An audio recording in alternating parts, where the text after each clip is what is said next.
Bienvenue pour la 9e session du cours en miracle. Bienvenue à toutes et à tous. Donc nous en sommes au chapitre 3. Pour ceux qui ont le livre, c'est page 42 et ceux qui sont sur le PDF, c'est page 64. Donc, chapitre 3, la perception innocente. Et nous en sommes au grand 3, perception versus connaissance. Ok, donc je vais commencer. Nous avons insisté sur la perception et nous avons très peu parlé jusqu'à présent de la connaissance. C'est que la perception doit être redressée avant que tu puisses connaître quoi que ce soit. Connaître, c'est être certain. L'incertitude signifie que tu ne connais pas. Je répète, l'incertitude signifie que tu ne connais pas. La connaissance est pouvoir parce qu'elle est certaine et la certitude est force. La perception est temporaire. En tant qu'attribut de la croyance en l'espace et le temps, elle est sujette soit à la peur ou à l'amour. Je répète, ça c'est important. En tant qu'attribut de la croyance en l'espace et le temps, elle est sujette soit à la peur ou à l'amour. Les mal-perceptions produisent la peur et les perceptions vraies encouragent l'amour. Mais aucune n'apporte de certitude parce que toute perception varie. Toute perception varie. Voilà pourquoi ce n'est pas la connaissance. La perception vraie est la base de la connaissance. Mais connaître est l'affirmation de la vérité et par-delà toute perception. Je répète, la perception vraie est la base de la connaissance. Mais connaître est l'affirmation de la vérité et par-delà toute perception. C'est bon pour vous? Est-ce qu'il y a des questions? Non? Pour l'instant, ça éveille aucune question. Tant mieux, on va continuer. Toutes les difficultés viennent du fait que tu ne te reconnais pas toi-même, ni ton frère, ni Dieu. Reconnaître signifie, entre guillemets, connaître de nouveau. Et cela implique que tu as connu jadis. Tu peux voir de multiples façons parce que la perception comporte une interprétation, ce qui signifie qu'elle n'est ni entière ni constante. Le miracle, qui est une façon de percevoir, n'est pas la connaissance. C'est intéressant ça, à souligner. Le miracle, je répète, le miracle, qui est une façon de percevoir, je dis bien qui est une façon de percevoir, n'est pas la connaissance. C'est la réponse juste à une question, mais tu ne poses pas de questions quand tu connais. Pour défaire les illusions, la première étape est de les mettre en question. Le miracle, ou la réponse juste, les corrige. Puisque les perceptions changent, il est évident qu'elles dépendent du temps. Comment tu perçois à n'importe quel moment détermine ce que tu fais et les actions doivent se produire dans le temps. Je répète, comment tu perçois à n'importe quel moment détermine ce que tu fais et les actions doivent se produire dans le temps. La connaissance est intemporelle parce que la certitude ne peut être mise en question. Tu connais quand tu as cessé de poser des questions. Donc là, ça demande un gros lâcher-prise quand même. Ça, c'est bon pour tout le monde? Ok. L'esprit interrogateur se perçoit dans le temps et cherche donc des réponses futures. Je répète, l'esprit interrogateur se perçoit dans le temps et cherche donc des réponses futures. L'esprit fermé croit que le futur et le présent seront pareils. Cela établit un état qui, en apparence, est stable et qui habituellement est une tentative pour contrebalancer la peur sous-jacente que le futur sera pire que le présent. Cette peur inhibe la tendance même à poser des questions. La vraie vision est la perception naturelle de la vue spirituelle, mais c'est encore une correction plutôt qu'un fait. Je répète, la vraie vision est la perception naturel de la vue spirituelle, mais c'est encore une correction plutôt qu'un fait. La vue spirituelle est symbolique. Ce n'est donc pas un mécanisme pour connaître. C'est toutefois un moyen de perception juste, ce qui l'a fait entrer dans le domaine du miracle proprement dit. Une, entre guillemets, vision de Dieu serait un miracle plutôt qu'une révélation. Le simple fait qu'elle implique la perception retire l'expérience du champ de la connaissance. Je répète, le simple fait qu'elle implique la perception retire l'expérience du champ de la connaissance. C'est pourquoi les visions, si saintes qu'elles soient, ne durent pas. Donc je vais reprendre même encore un peu avant. Entre guillemets, une vision de Dieu serait un miracle plutôt qu'une révélation. Le simple fait qu'elle implique la perception retire l'expérience du champ de la connaissance. C'est pourquoi les visions, si saintes qu'elles soient, ne durent pas. La Bible te dit de te connaître toi-même ou d'être certain. La certitude est toujours de Dieu. Quand tu aimes quelqu'un, tu l'as perçu tel qu'il est et cela te permet de le connaître. Tant que tu ne l'as pas d'abord perçu tel qu'il est, tu ne peux pas le connaître. Mais alors c'est intéressant, là, ça me fait venir comme question, le percevoir tel qu'il est. Mais par rapport à quoi? À ce qui nous sommes réellement ou par rapport à son ego, sa personnalité? C'est intéressant ça comme question à se poser. Comment je perçois l'autre? Par quel œil je le perçois? Alors justement, ça c'est très intéressant parce que quand tu es en relation avec quelqu'un, est-ce que au début c'est deux égos en fait qui sont face à face et qui essayent de se plaire mutuellement, ou est-ce que ce sont deux personnes qui sont dans l'amour et qui se font voir avec leur vrai eux quoi, c'est-à-dire leur bon côté et leur mauvais côté. Eh oui, et ça c'est une sacrée bonne question ça Olivier. Ah ouais ouais, ça Eh oui. c'est à creuser Est-ce que, profondément. eh oui. Et tu peux t'aider en te posant la question, est-ce que quand j'aime quelqu'un, est-ce que ça me comble quelque chose? Aussi ouais, Tu vois? ouais. Et là, tu es sûr que c'est Parce que l'ego là. peut-être aimer quelqu'un, c'est pas, comment dire? C'est pas parce il t'apporte quelque chose, en fait. Bien au C'est contraire. c'est un plus à ton existence. C'est pas, ça me manque, Et encore, ben, voilà, je le remplis. un plus, ouais. Un plus, ce sera encore à ajouter quelque chose. Bah, en fait, quand je dis un plus, c'est pas, un mauvais, quoi, en fait. Oui, bien sûr, ouais. Mais C'est là, je chipote, ouais. un faudrait trouver c'est vrai qu'un plus, c'est pas terrible. Faudrait trouver, Tu vois, c'est en fait, un pour moi, je verrais plutôt l'autre l'aimer faisant partie intégrante de la vie, mais tel qu'il est. Vous voyez ce que je veux dire? N'attendant pas forcément qu'il soit d'une certaine manière, ni ne venant combler quelque chose en moi. exactement. C'est exactement ça, oui. Tu vois, je n'attends pas que la personne vienne rétablir quelque chose ou rectifier quelque chose ou combler quelque chose, mais plutôt amener. C'est pour ça que je disais amener un petit un plus.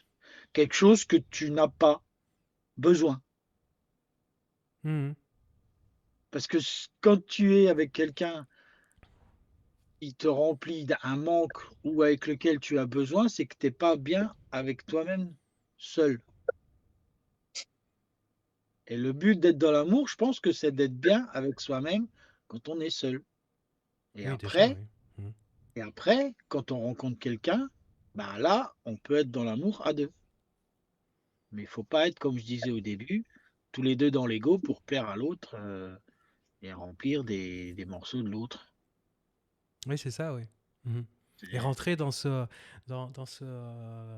le fameux triangle de Cartman, tu sais, où on joue un rôle du sauveur, du sauvé, du bourreau, de la exactement. victime, Ouais, ouais. et être dans l'amour, non pas pour contenter l'autre, ni soi-même, mais pour vivre l'expérience dans l'amour. C'est beau ça, Ouais. Beau ça, ouais, ça c'est beau ce que tu viens hein? de dire, hein. Là, on commence fort, Ouais. là, hein? Ok. Est-ce que vous voulez rajouter quelque chose par rapport à ça?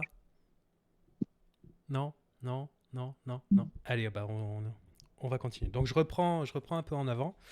Donc la Bible te dit de te connaître toi-même ou d'être certain. La certitude est toujours de Dieu. Quand tu aimes quelqu'un, tu l'as perçu tel qu'il est et cela te permet de le connaître. Tant, d'ailleurs je fais une petite parenthèse, à partir du moment où toi tu vas te connaître vraiment, tu vas pouvoir commencer à connaître l'autre réellement. Hein, ça c'est, je vous rappelle, le premier maillon de la chaîne, hein, c'est nous. Hein. Parenthèse fermée. Donc je reprends. Tant que tu ne l'as pas d'abord perçu tel qu'il est, tu ne peux pas le connaître. Aussi longtemps que tu poses des questions à son sujet, tu laisses entendre clairement que tu ne connais pas Dieu. La certitude ne requiert pas l'action. Quand tu dis que tu te bases sur la connaissance pour agir, en fait, tu confonds connaissance et perception. Ah, c'est intéressant ça, connaissance et perception. La connaissance procure la force nécessaire à la pensée créatrice, mais non à l'action juste. La perception, les miracles et l'action sont étroitement reliés.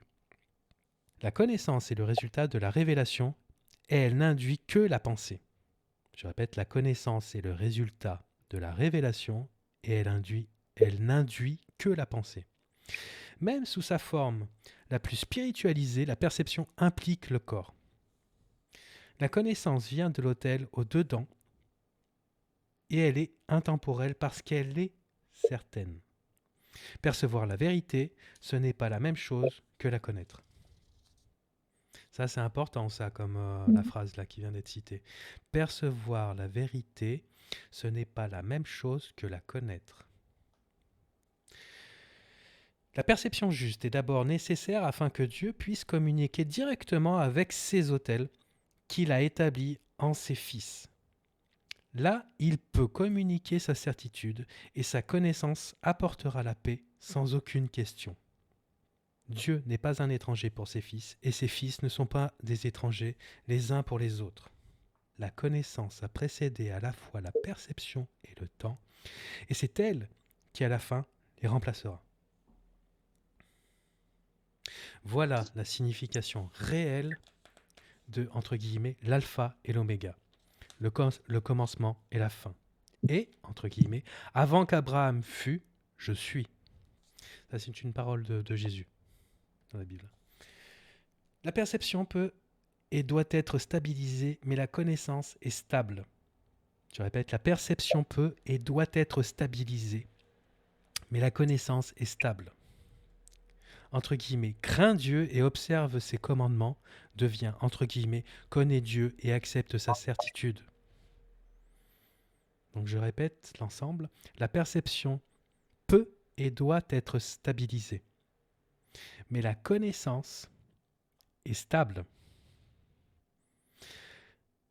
Entre guillemets, crains Dieu et observe ses commandements, devient, entre guillemets, connaît Dieu et accepte sa certitude. C'est pour ça, c'est marrant, je vous parlais au début du lâcher-prise, qui est très important. Si tu attaques l'erreur en autrui, c'est toi-même que tu blesseras. Tu ne peux pas connaître ton frère quand tu l'attaques. C'est toujours un étranger qui est attaqué. Tu fais de lui un étranger en le mal percevant, et ainsi tu ne peux pas le connaître. C'est parce que tu as fait de lui un étranger que tu as peur de lui. Perçois-le correctement afin de pouvoir le connaître. Il n'y a pas d'étranger dans la création de Dieu. Pour créer comme il a créé, tu ne peux créer que ce que tu connais et donc accepter pour tien. Je répète, il n'y a pas d'étranger dans la création de Dieu. Pour créer comme il a créé, tu ne peux créer que ce que tu connais et donc accepter pour tien. Dieu connaît ses enfants avec une parfaite certitude. Il les a créés en les connaissant. Il les reconnaît parfaitement.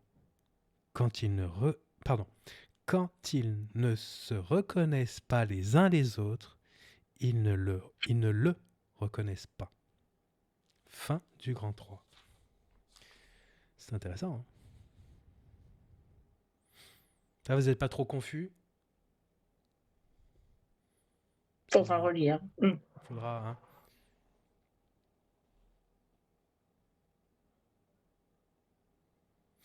Mais qu'est-ce qui est important à retenir? C'est connais-toi toi-même avant d'essayer de connaître l'autre.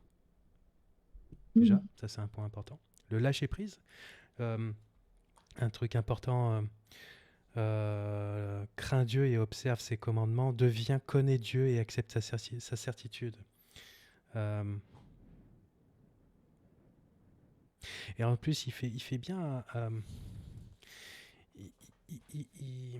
Comment dire, il souligne beaucoup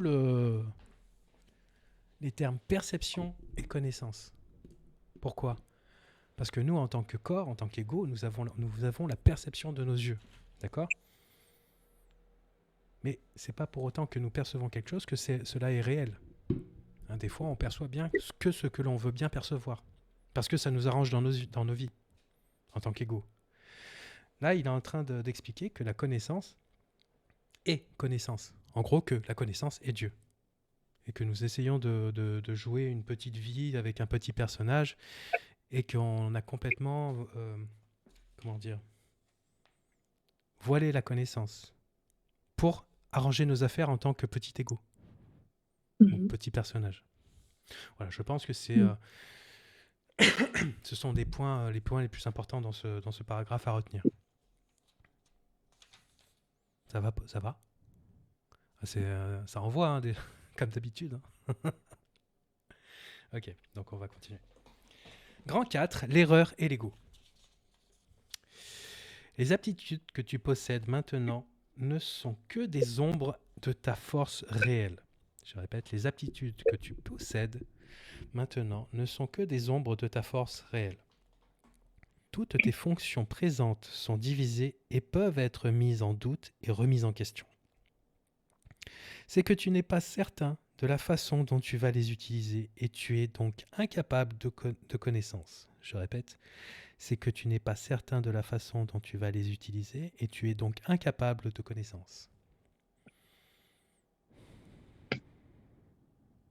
J'ai une petite parenthèse. Nous faisons trop confiance à notre propre force en tant que petit personnage. Alors que la force de Dieu, cette connaissance dont il est en train d'évoquer, est bien plus grande que toute la force que toute l'humanité en tant qu'ego pourrait déployer. Vous voyez ce que je veux dire? Oui, bien sûr. En gros, on croit avoir une force immense en tant qu'être, en tant qu'ego, en tant que personnage, mais en fait, c'est petit, c'est rien, c'est que dalle. Comparé à l'immensité de Dieu. Donc je continue. Tu es aussi incapable de connaissance parce que tu peux encore percevoir sans amour. La perception n'existait pas avant que la séparation n'introduise des degrés, des aspects et des intervalles. Le pur esprit n'a pas de niveau et tout conflit découle du concept de niveau.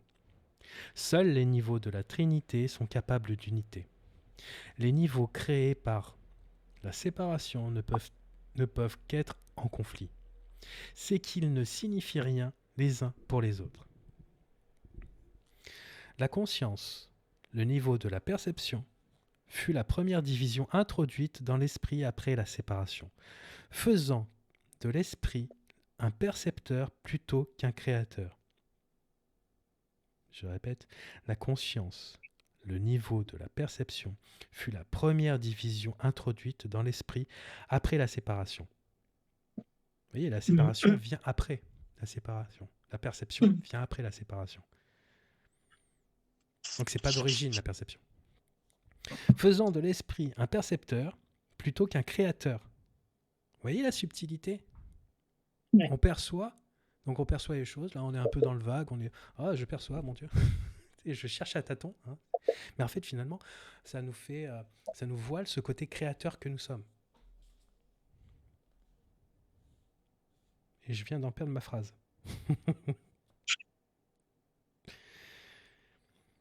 Le pur esprit n'a pas de niveau et tout conflit découle du concept de niveau.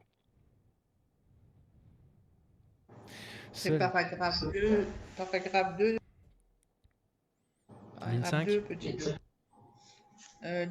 Ligne 2, la conscience est une tentative. Ah ouais, j'en suis déjà là. Ah ouais. Ouais. Ah oui, dis donc, ça va hyper vite. Bon, attends, je vais reprendre à partir du petit 2.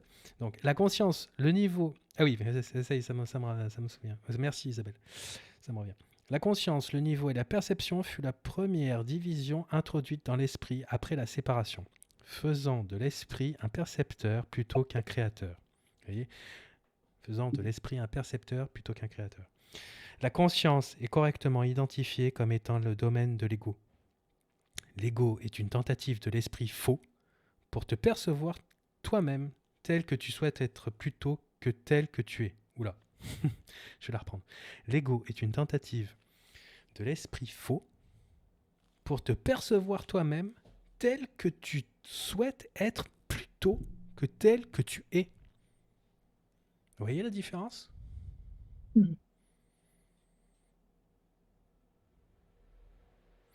Or, tu ne peux te connaître que tel que tu es, parce que c'est tout ce dont tu peux être sûr. Tout le reste peut être mis en question. Et là, je vous répète, je crois que je vais le répéter à chaque session. Rien de réel ne peut être menacé, rien d'irréel n'existe, en cela réside la paix de Dieu.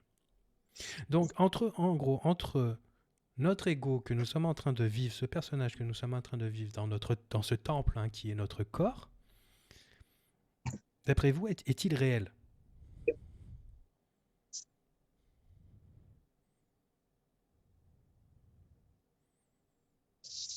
Ben non, puisque c'est l'ego.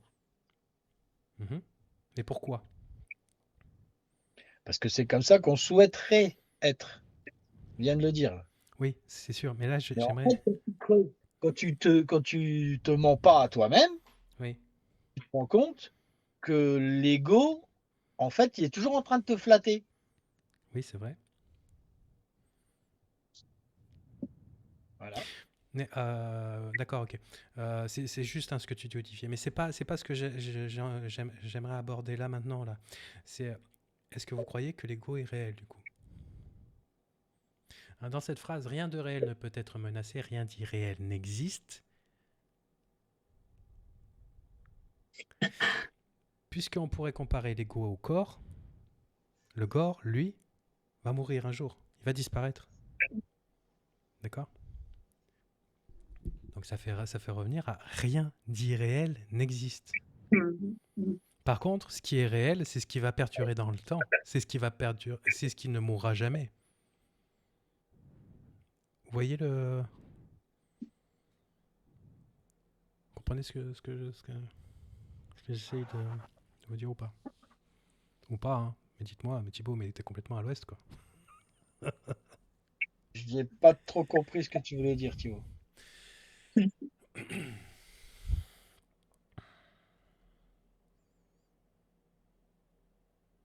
En gros, nous faisons confiance à notre corps alors qu'il est mortel.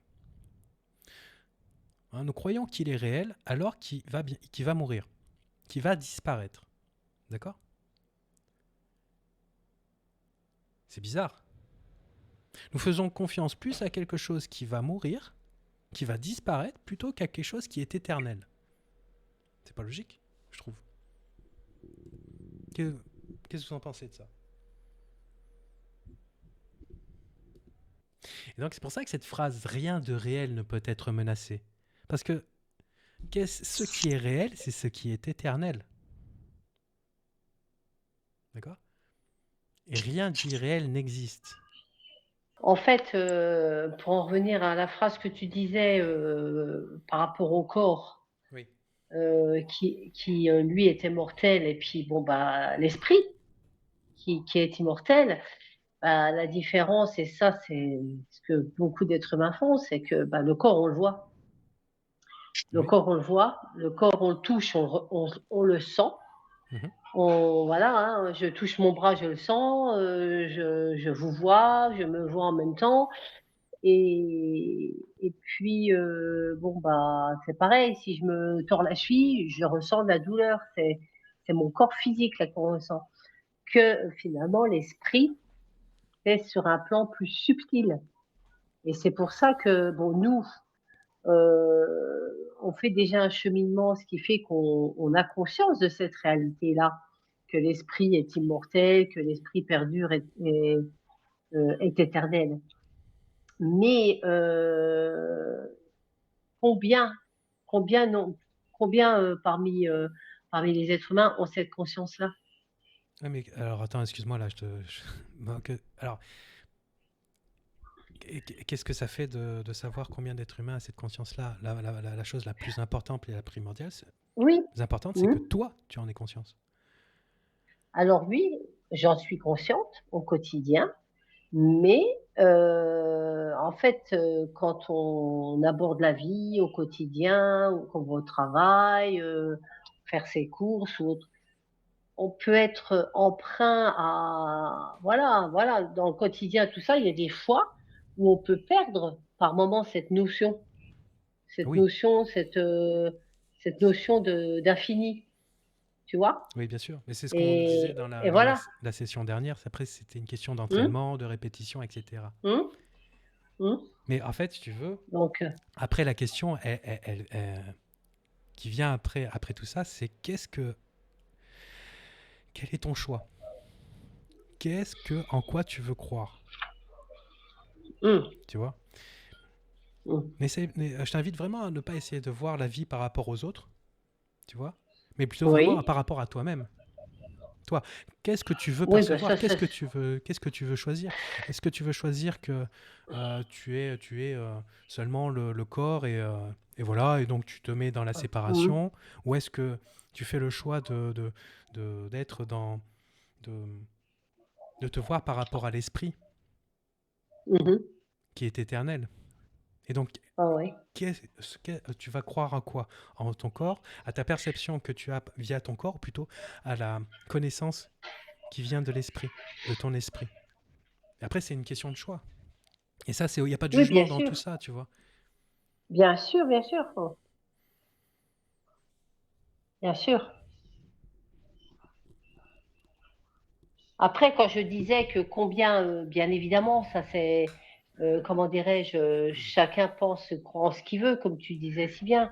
Mais quand je disais combien d'humains n'ont pas conscience de cette réalité, c'est pas question de me comparer aux autres ou quoi. Moi, personnellement, je crois en l'esprit, je crois en l'éternité de l'esprit, mais par exemple, quand tu es au quotidien, tu es au travail et que tu travailles avec des gens qui sont à 90% dans le matériel, bah des fois, c'est vrai que on peut avoir des échanges, des conversations, des communications, mais qui restent de surface.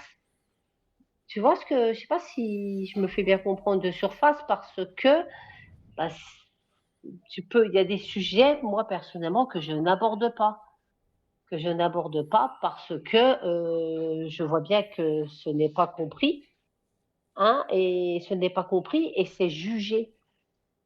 C'est d'ores et déjà, on est très rapidement jugé de oh ben celle-là elle est perchée ou elle est complètement voilà. Après bon moi ça me dérange pas qu'on pense ça de moi. Moi je pense comme je veux, chacun son libre arbitre.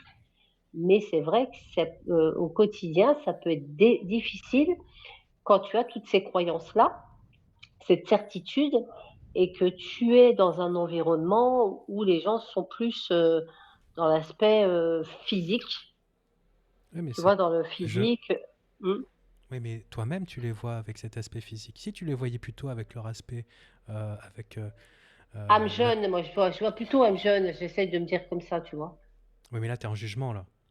Là, pareil, t'es dans le Ah bah non, jugement. Ah si, bah, qui te dit que c'est une âme jeune ou ah c'est... bah, Là, t'es en train moi de faire quand un je me jugement, dis que Sophie. c'est. Alors, non, parce que quand je dis que c'est une âme jeune, j'ai été une âme jeune moi aussi. Oui, C'est ok. juste l'évolution, quoi. D'accord, Une ok. âme Mais... jeune, c'est pas une âme qui est mauvaise. Mhm. Non, non, non, mais pas du tout. Mais Hmm. c'est pas ça que je veux te dire. Mais Mm.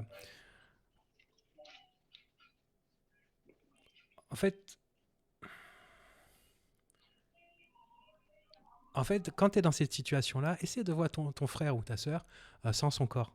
Mm. Et vois Ouais. ce que ça te dit, en fait. À partir du moment où Mhm. tu verras, tu ne regarderas plus que l'esprit en eux. Tu vois, après, c'est la phrase que pardonne-leur, ils ne savent pas ce qu'ils font. Tu vois? Mhm. Ouais. Et donc après, Ça, je, ça, je. et ben, si tu veux, à ce moment-là, à partir où tu le feras déjà avec toi-même, déjà fais-le avec toi-même, Mhm. et ensuite tu le feras avec les Mhm. autres, parce que tu le feras avec toi-même, tu arriveras à le faire avec les autres. Toutes les situations Mhm. conflictuelles que tu peux avoir dans ton milieu professionnel, tu Mhm. vas les voir d'une manière différente. Tu ne les verras plus Mhm. avec le corps avec les yeux de ton corps, mais plutôt avec les yeux de ton esprit. Tu vois? Mhm. Et donc là, tu seras dans l'amour.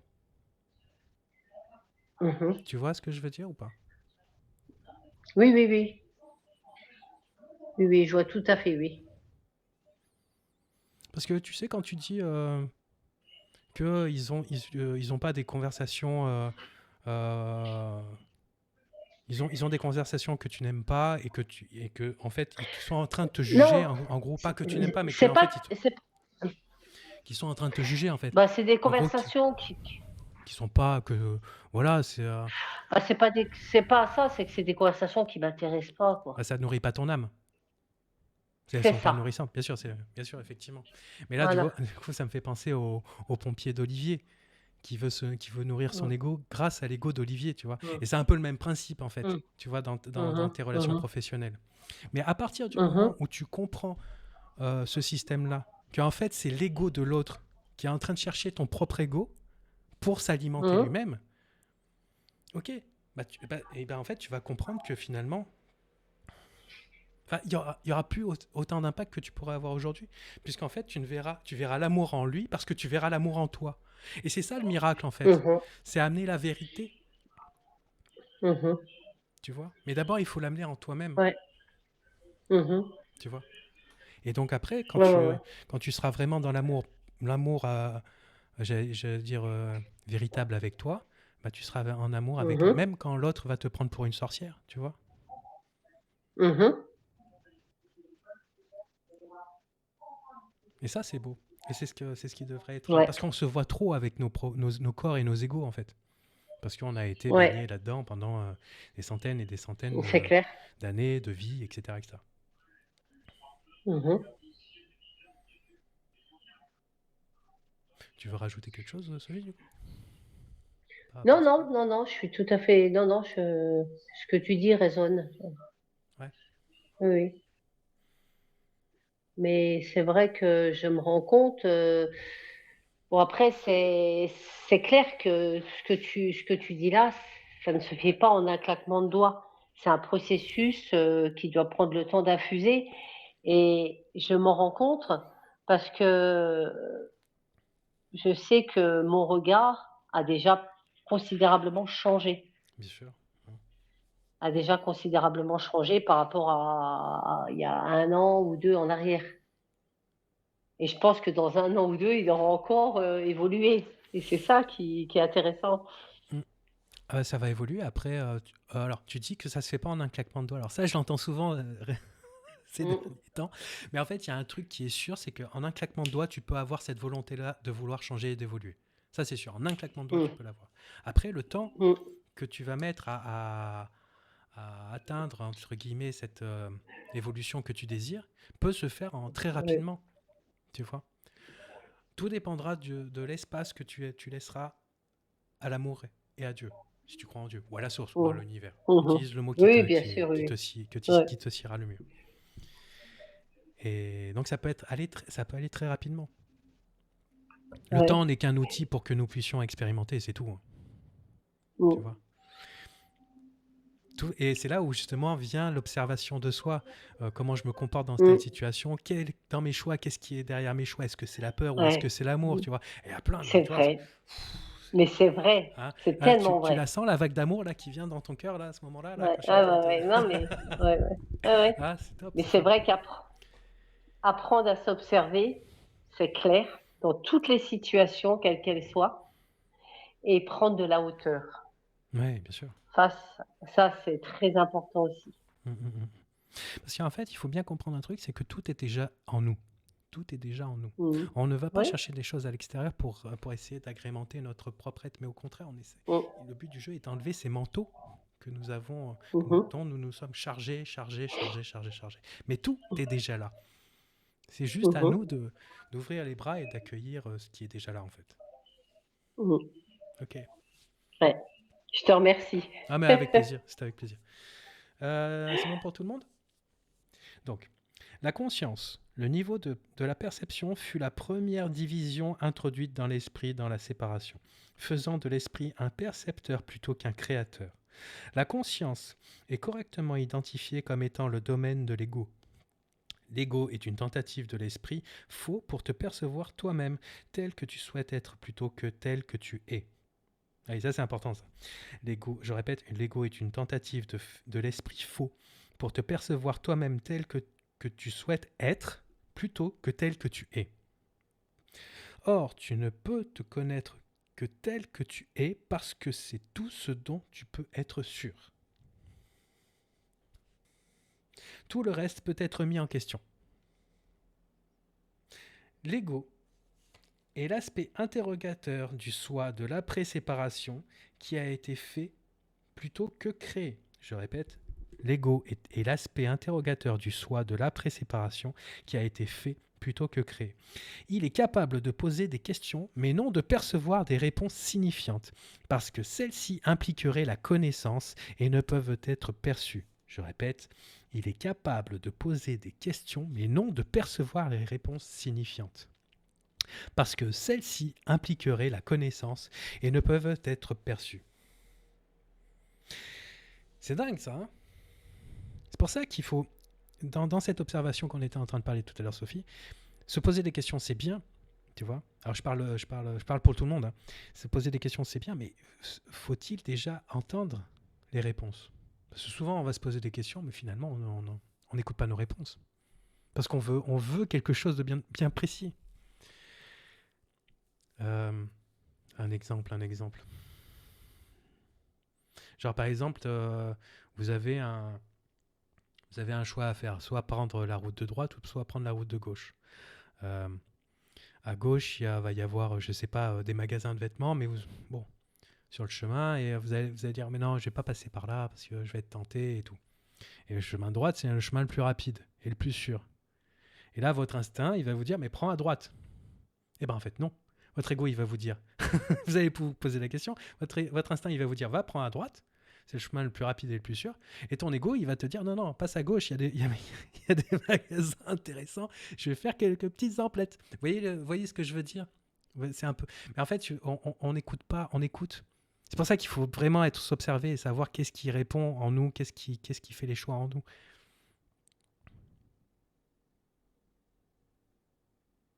Enfin bref.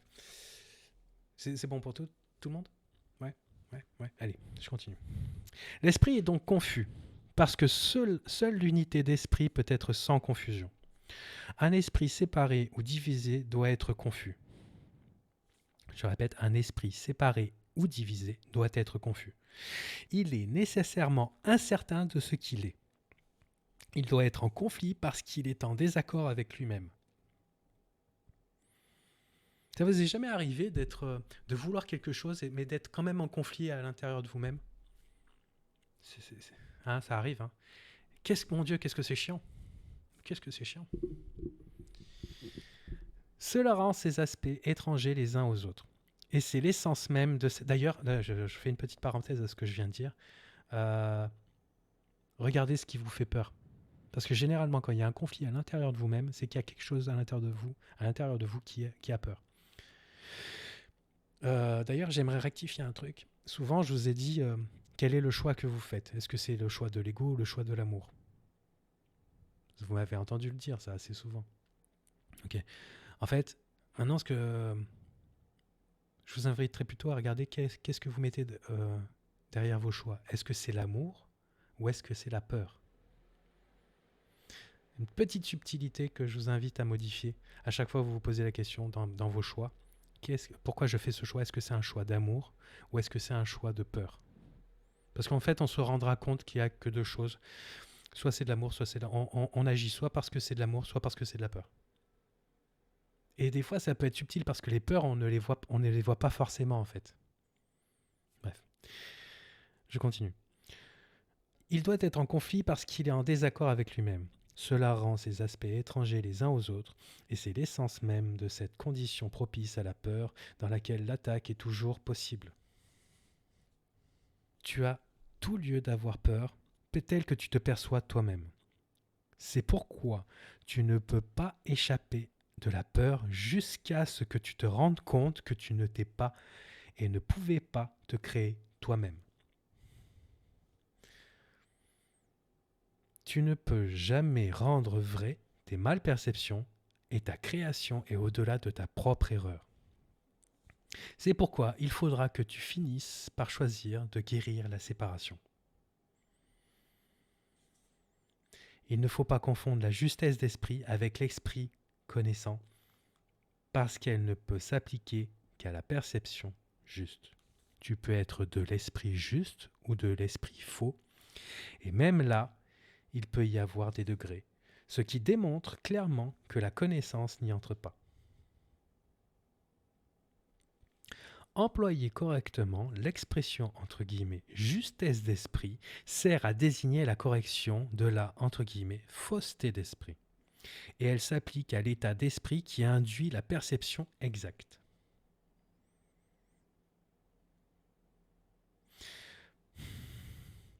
Pour simplifier les choses, vous percevez avec quoi? Avec les yeux du corps ou avec les yeux du cœur? Si ça peut vous aider. C'est un esprit de miracle, parce qu'il guérit la malperception, ce qui est certes un miracle, vu la façon dont tu te perçois toi-même. Je répète, c'est un esprit de miracle, parce qu'il guérit la malperception, ce qui est certes un miracle, vu la façon dont tu te perçois toi-même. Je voulais dire un truc. Donc les yeux du cœur, les yeux du corps. Ah oui, et donc pour rappel, le miracle, qu'est-ce qu'il fait le miracle? Il apporte la vérité. D'accord?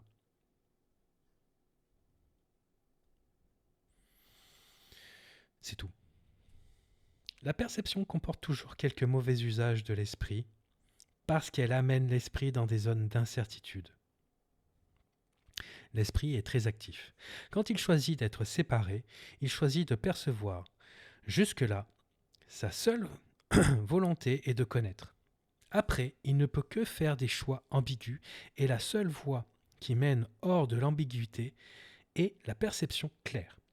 L'esprit ne retourne à la fonction qui lui est propre que lorsqu'il a pour volonté de connaître. Je répète, l'esprit ne retourne à la fonction qui lui est propre que lorsqu'il a pour volonté de connaître. Tu vois ce qu'on disait tout à l'heure, Sophie? En un claquement de doigts, et en plus c'est ça le plus important, c'est la volonté. Mais ça peut se passer en un claquement de doigts. Cela le met au service du pur esprit, où la perception est changée. L'esprit choisit de se diviser quand il choisit de faire ses propres niveaux. Mais il ne pourrait pas se séparer entièrement du pur esprit, parce que c'est du pur esprit qu'il tire tout son pouvoir de faire ou de créer. Même dans la malcréation, l'esprit affirme sa source. Sinon, il cesserait d'être tout simplement. Cela est impossible, parce que l'esprit appartient au pur esprit que Dieu a créé et qui est donc éternel. Je vous rappelle, encore une fois, rien de réel ne peut être menacé et rien d'irréel n'existe.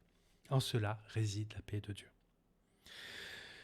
L'aptitude à percevoir a rendu le corps possible parce que tu dois percevoir quelque chose et avec quelque chose. Voilà pourquoi la perception comporte un échange ou une traduction dont la connaissance n'a pas besoin. La fonction interprétative de la perception, une forme distordue de la création, te permet alors de penser que tu es ton corps, interprétation par laquelle tu tentes d'échapper du conflit que tu as induit. Le pur esprit qui connaît ne saurait se concilier avec cette perte de pouvoir, parce qu'il est capable de ténèbres. Cela rend le pur esprit presque inaccessible à l'esprit et entièrement inaccessible au corps. Par la suite, le pur esprit est perçu comme une menace, parce que la lumière abolit les ténèbres en te montrant simplement qu'elles ne sont pas là. Je répète, par la suite, le pur esprit est perçu comme une menace, parce que la lumière abolit les ténèbres en te montrant simplement qu'elles ne sont pas là. Parce que c'est de l'illusion.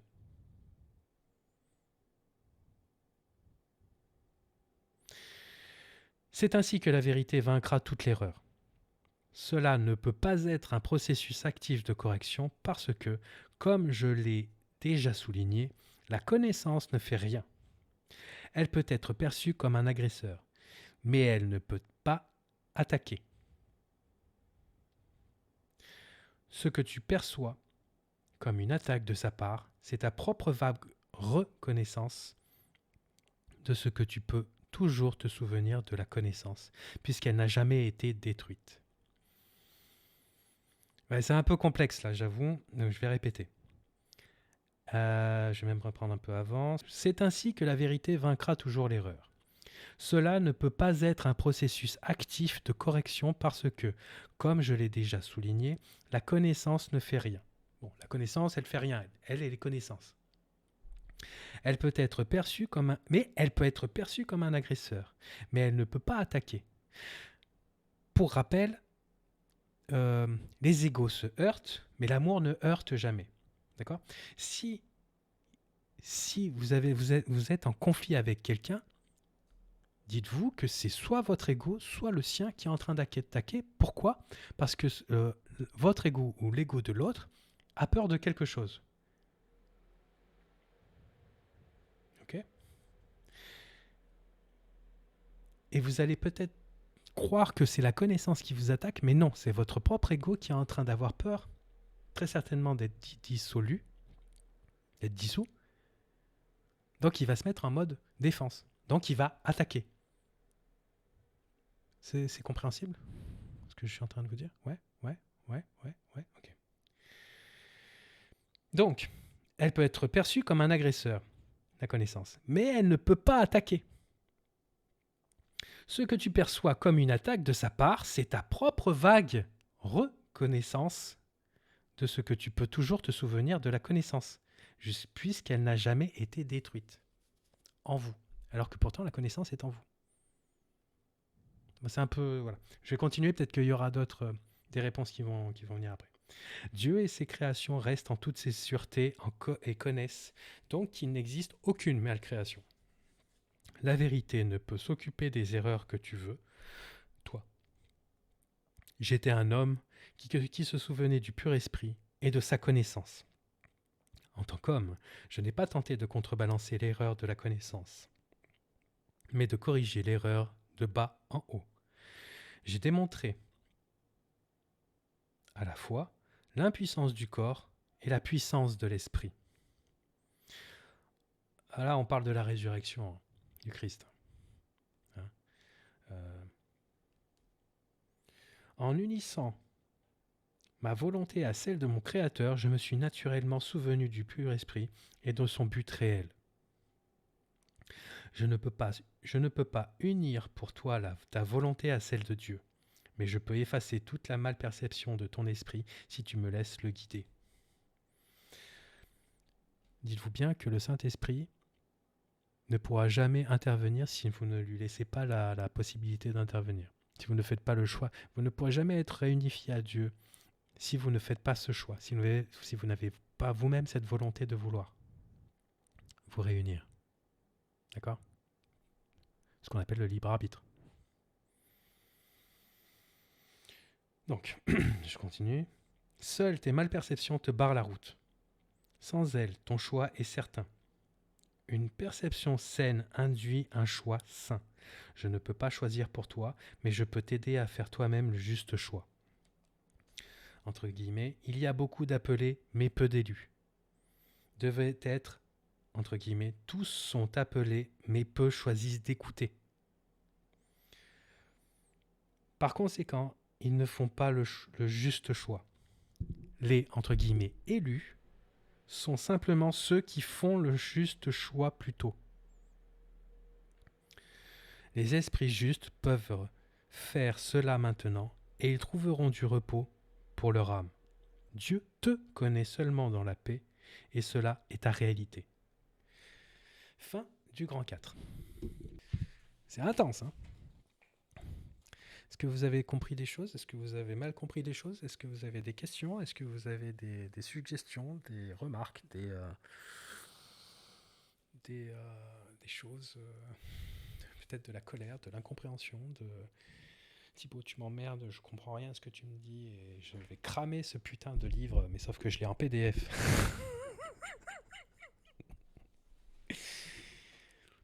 Parce que là, on est en train d'aborder des choses qui sont profondément, je sais pas vous, mais moi je me prends encore quelques claques, hein, alors que pourtant c'est la deuxième fois que j'y viens, quoi. C'est très dense, hein, même si. Enfin, moi, j'apprécie quand tu précises parce que je me perds en fait.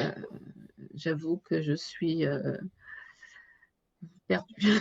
Ouais, bah oui, tu Même m'étonnes. même si je comprends, j'essaye de me rattraper hein, aux branches quand tu apportes des explications, des choses un peu plus précises. Mais à la lecture comme ça, je suis perdue. Oui, oui. C'est normal parce qu'il faut qu'il y ait cette part de perdition pour venir se remettre en question. Tu vois? C'est totalement normal. C'est pour ça qu'il ne faut pas hésiter quand vous avez des questions, quand vous voulez des précisions, à les poser. Parce que voilà, ça va te servir à toi, mais ça va nous servir aussi à nous aussi. Vous voyez? Et après, on en parle, on en discute, on retourne, c'est vivant après. Donc c'est normal que tu sois perdu et c'est normal parce qu'il faut que ça vienne te faire poser des questions en toi. Mais c'est très bien amené, hein. C'est très bien amené. Parce que moi, j'ai rien pigé. Moi, depuis le début, je comprends rien.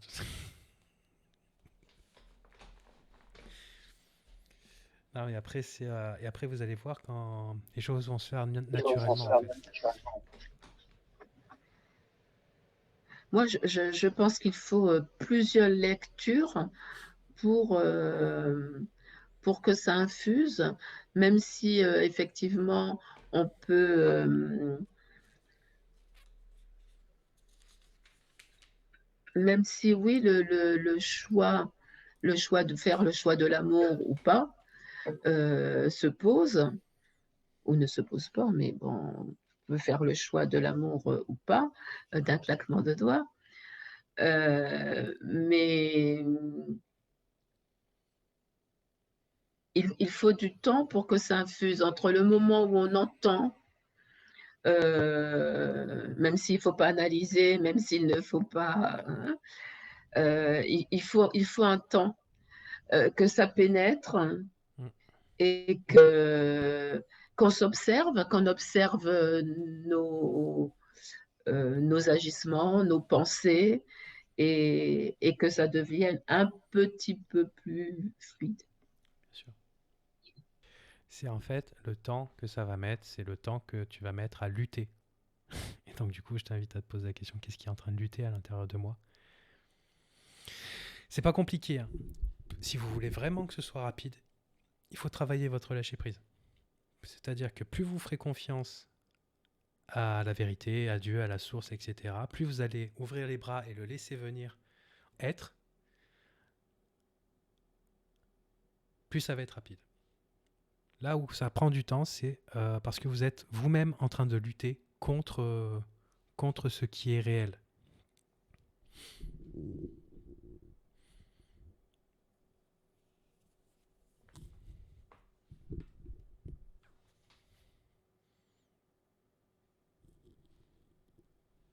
Qu'est-ce que t'en penses, Marie? Ça fait ça, enfin... Oui, oui, enfin, en tout cas, moi, je pense que je suis certainement dans la lutte parce que il y a des choses que je ne vais peut-être pas lâcher, peut-être. C'est comme la session dernière où justement tu n'arrivais pas à écouter ou à entendre ou à comprendre c'était quel paragraphe? Le sous-chapitre, je crois que c'était le 2. Révélation, temps et miracle, ou je ne sais plus. Tu sais, tu t'en souviens? Eh oui. Et c'est qu'il y a quelque chose en toi qui lutte, tu vois. Alors pourquoi lutter en fait? Franchement, c'est une question que je vous pose, hein. Mais elle est vraie. Enfin, posez-vous cette question. Mais pourquoi je lutte en fait? Pourquoi Parce qu'en fait, notre ego, nous sommes en fait sur un champ de bataille, hein.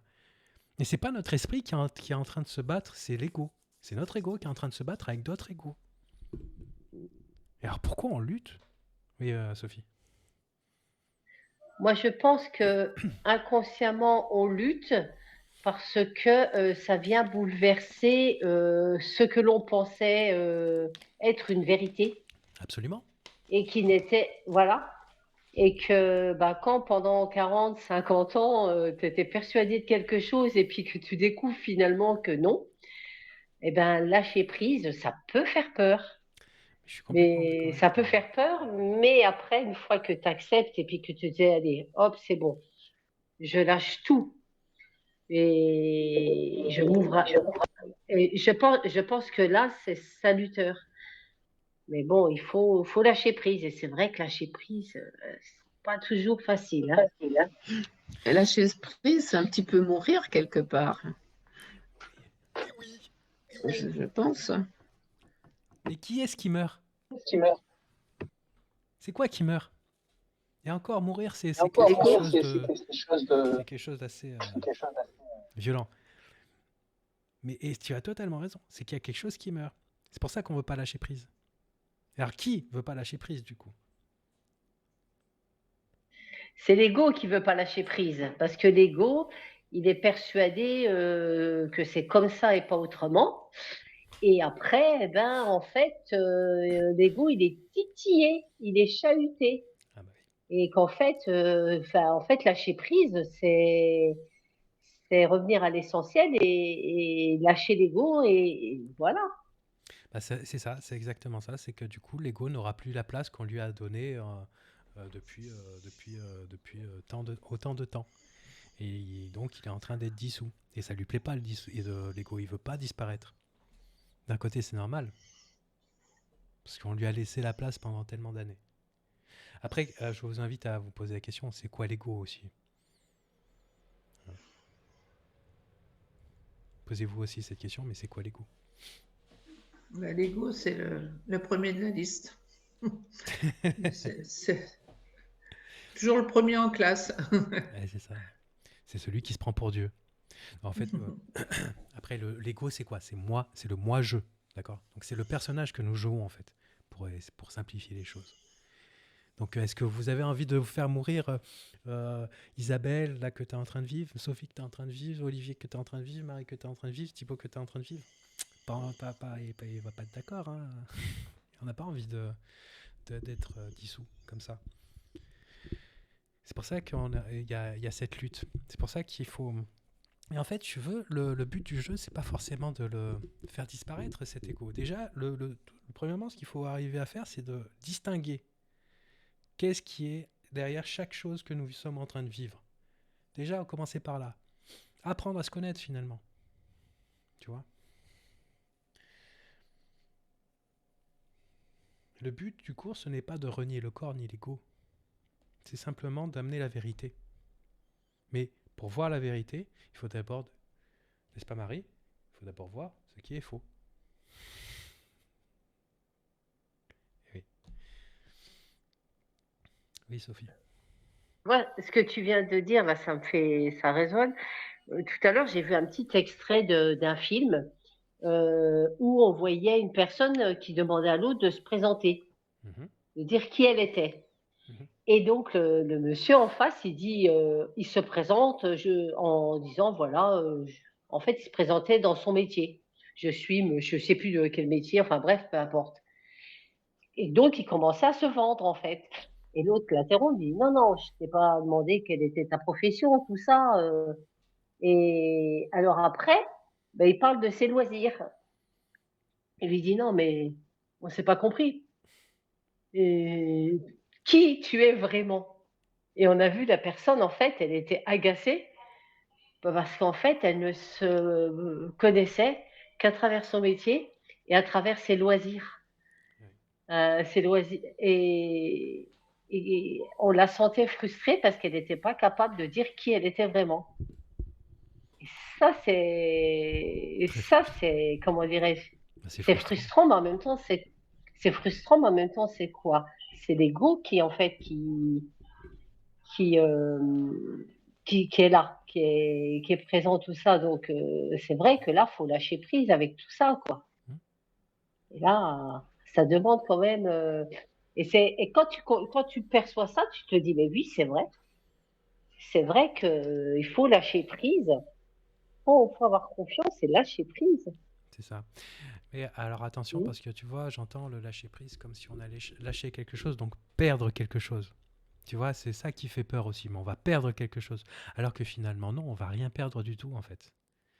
Si je peux essayer de rassurer les personnes qui sont là et qui nous écoutent, qui écouteront cette vidéo, lâcher prise, c'est ne pas forcément lâcher quelque chose, mais bien au contraire, récupérer ce que nous sommes réellement au plus profond de nous-mêmes. Cette essence que nous sommes. Nous croyons que donner, c'est perdre quelque chose, alors que pas du tout. Quand tu donnes à quelqu'un, c'est à toi-même que tu donnes. Donner et recevoir ne font qu'un, en vérité. Donc lâcher prise, ça fait peur parce qu'on croit qu'on va perdre quelque chose qui nous appartient. Mais en fait, finalement, non. En fait, lâcher prise, à faire confiance, c'est laisser l'espace à nous d'être.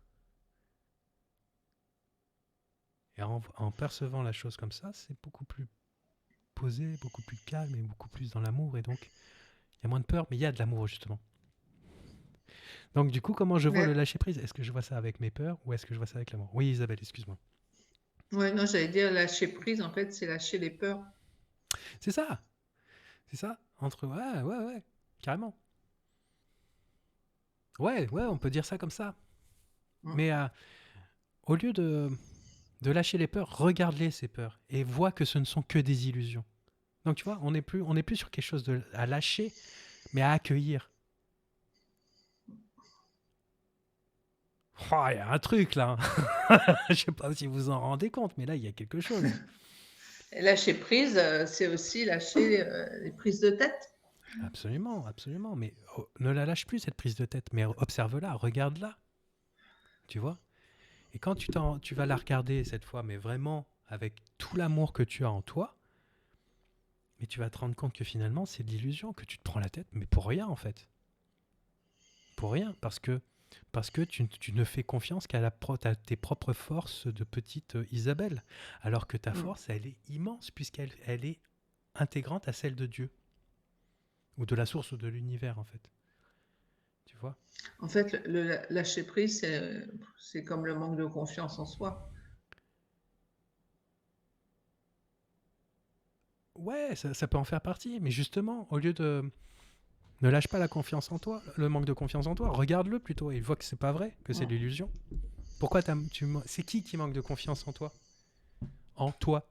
En toi. Qui manque de confiance en toi? Si c'est pas l'ego quelque part qui est dans la... Qui prend beaucoup de place. Parce que tu lui donnes autant de place. Oui, bien sûr. Là, je vous invite vraiment à reprendre votre Mm. responsabilité. Hein. C'est pas l'ego lui-même qui est... C'est parce que vous lui laissez bien la place d'être. Et je sais, hein, je dis ça, mais je sais que c'est pas facile. Je le sais, hein, parce que moi-même, je le vis. D'accord. Mais justement, c'est... la seule chose que nous avons à faire, c'est d'avoir la volonté de reprendre notre place. Non pas en tant qu'ego, mais en tant que fils et filles de Dieu. En tant que fils et filles de l'amour. Revenir à ce que nous sommes réellement. Après, on pourra ensuite, plus tard, on pourra jouer avec l'ego, refaire ne plus être dans la malcréation et laisser l'ego actuel créer, mais être dans notre essence et créer ce que nous avons vraiment envie d'être. Donc de recréer un ego, donc cette personnalité.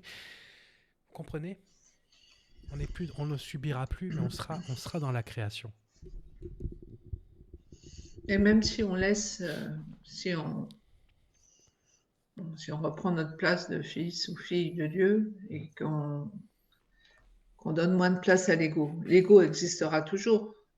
Oui, effectivement, il existera toujours. Il sera par contre un peu plus, il prendra beaucoup moins de place. Et c'est là où j'étais en train de t'expliquer juste avant, c'est que quand tu auras repris ta place en tant que fille de Dieu, là tu vas pouvoir être créatrice et là tu vas créer une nouvelle personnalité, donc un nouvel ego.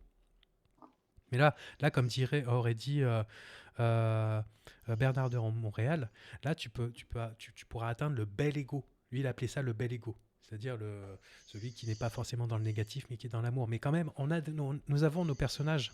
Nous sommes quand même dans des corps. Pour l'instant, nous sommes dans une grande illusion. Nous avons créé tout ça. Et c'est vraiment, oui, comme tu disais, hein, Sophie, hein, on se touche, on se sent, on se fait mal, on a mal, etc. Mais en fait, moi, le cours n'est pas là pour renier le corps ou quoi que ce soit. Mais par contre, il nous aide à ramener l'amour et à ramener ce que nous sommes. D'accord ? Et donc après, nous allons pouvoir créer ce que nous voulons être.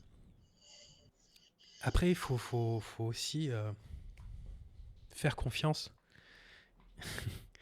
non pas à soi, mais au divin.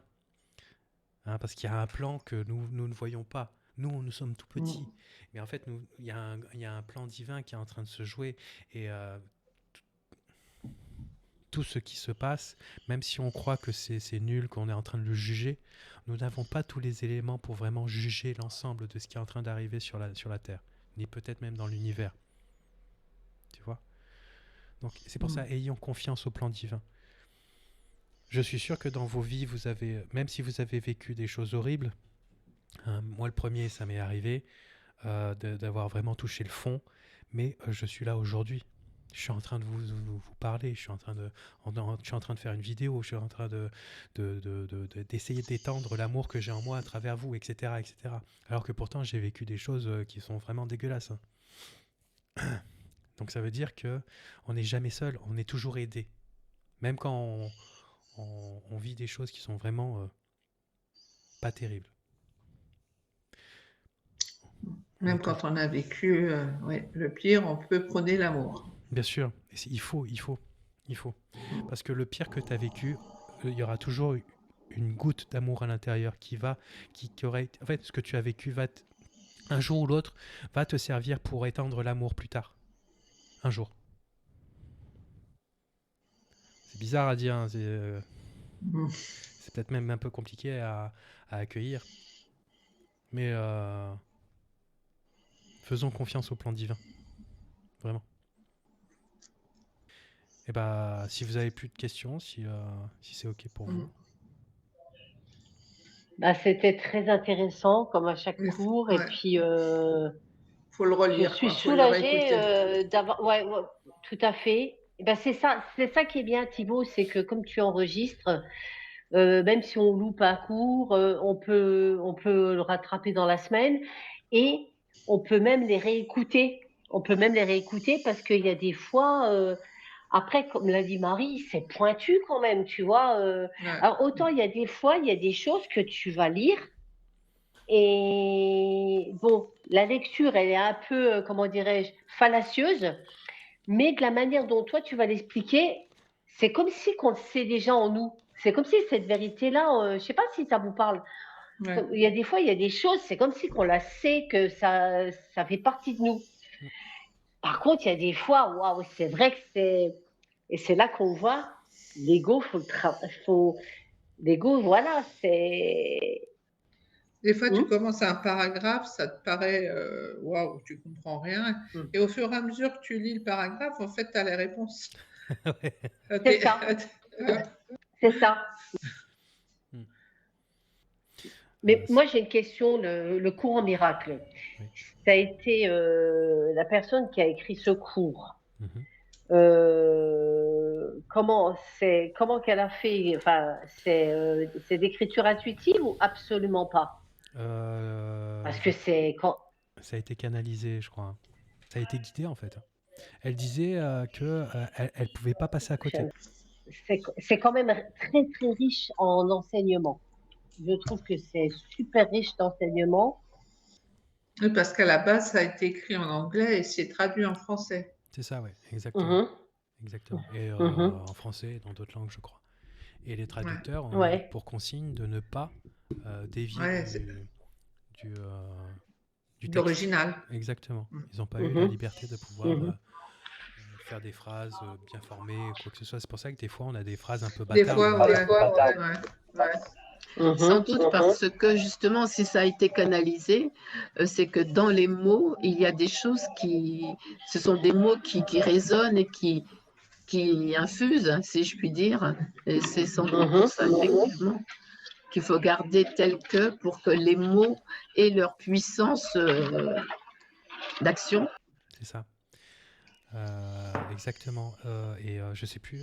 Je crois que la dernière session, il le dit dans le cours, qu'il a utilisé les mots les plus simples et les plus percutants pour qu'on puisse être touché, en fait.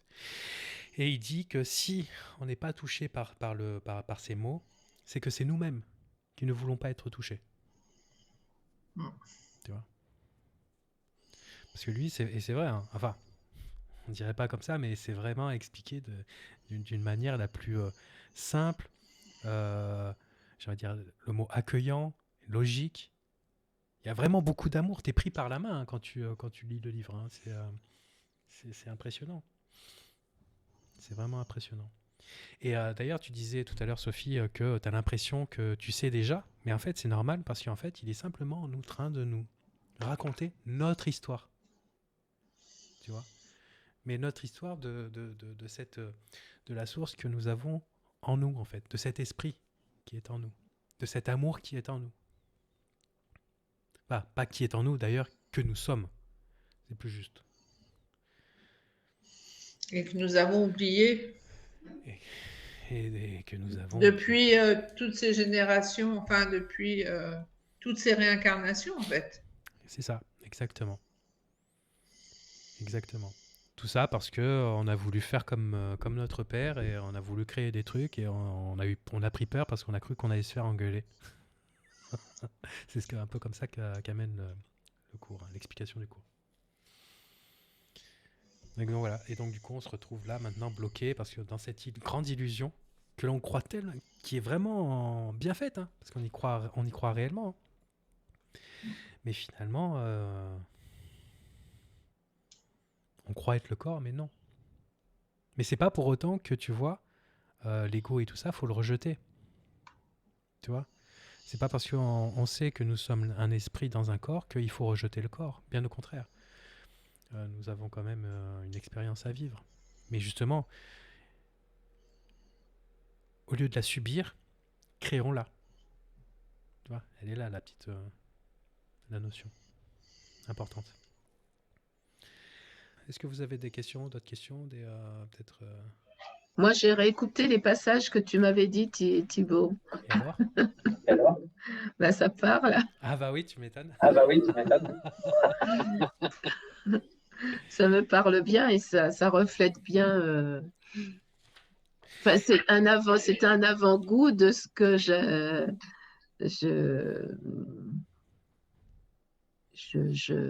ressentais et que je le disais en avant, quoi, si tu veux. C'était impressionnant. ça m'a trop fait bizarre. Ouais, tu m'étonnes. Ouais. Ouais, parce qu'en fait, avec Marie, on a fait une séance individuelle. Et du coup, elle a dit des choses dans la session d'avant qui faisaient écho à sa session individuelle. En fait. Ouais. Et c'était fort, c'est beau, quoi. Eh ben oui. C'est ouf. Il n'y a pas de hasard. Tout est juste. Bah ouais, il n'y a pas de hasard. Et c'est marrant parce que ça venait confirmer ce qu'on avait vu en individuel. Tout à fait, oui. Ouais. Et d'ailleurs, comment tu te sens? Eh bien, écoute, je me sens bien, je respire bien, Super. je respire bien, je me sens bien dans mon corps et dans ma tête, et légère en fait. Nickel. Bah voilà, parfait. Quelle chance. Mais oui, mais non, mais, mais Marie, elle est venue. Donc tu viennes, Isabelle.